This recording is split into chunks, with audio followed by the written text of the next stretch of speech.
Everyone knows Abraham. Everyone knows Jacob. But Isaac? He's the patriarch most people skip over. Yet his story shapes the entire future of the Abrahamic faiths. So today, let's rediscover Isaac, the son of promise, the child of laughter, and the person whose quiet life changed everything. Isaac is one of the three pillars of the Abrahamic line: Abraham, Isaac, and Jacob. But unlike his father and his son, Isaac doesn't appear as dramatic or intense. No great battles, no long speeches, no huge miracles he performs. And maybe that's why he's often forgotten. But if you look closer, Isaac's life carries some of the deepest lessons on faith: waiting, obedience, and peace. Isaac's story begins long before he's born. God promised Abraham a son when he was 75 years old. And then, nothing happened. For 25 years. Isaac's entire existence begins with this truth: God's timing may feel slow, but it's never late. When Sarah finally hold their son, they hold the physical proof that God keeps his promises, even when it seems impossible. Isaac's name means laughter. Sarah laughed when she first heard she would have a child.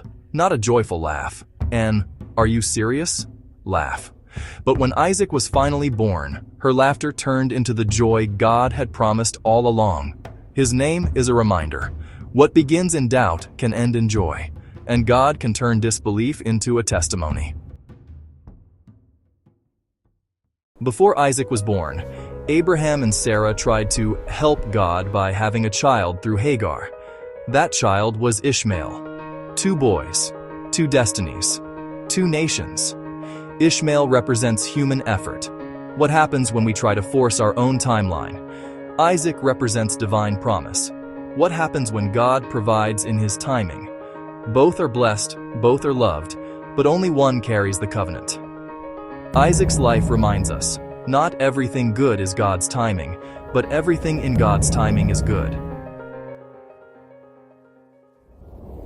One of the most dramatic moments in Isaac's story is the journey to Mount Moriah.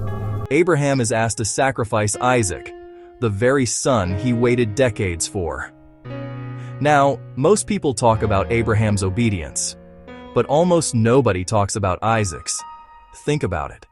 Isaac was old enough to carry the wood, old enough to ask questions, old enough to resist if he wanted to, but he didn't. He trusted his father. He trusted God. And in that moment, God stops the sacrifice and provides a ram. This story teaches one of Isaac's greatest lessons. Faith isn't just something you believe. It's something you trust with your life. Isaac's personality was different from Abraham or Jacob. He was quiet, gentle, peaceful. He didn't start wars. He didn't travel across nations. He didn't fight people for position or power. But his quietness shouldn't be confused with weakness. Sometimes the strongest people are the ones who refuse to fight for things that aren't worth fighting for. One of the most overlooked moments in Isaac's life is the story of the wells.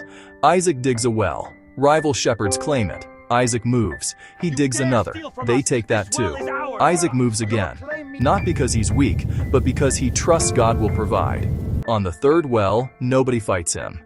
And that's where God blesses him richly.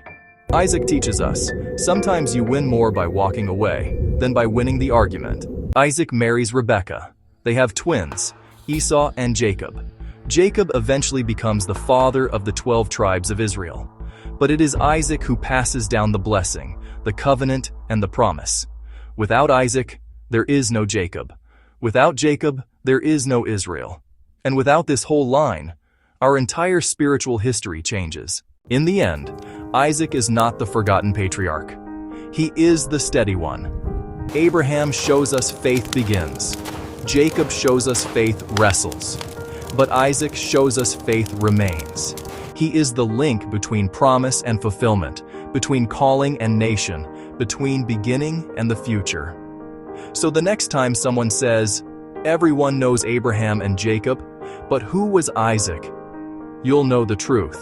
Isaac was the quiet strength behind a great story and the promise kept in God's perfect timing. What do you think? Subscribe to the Primal Text and share your thoughts in the comments.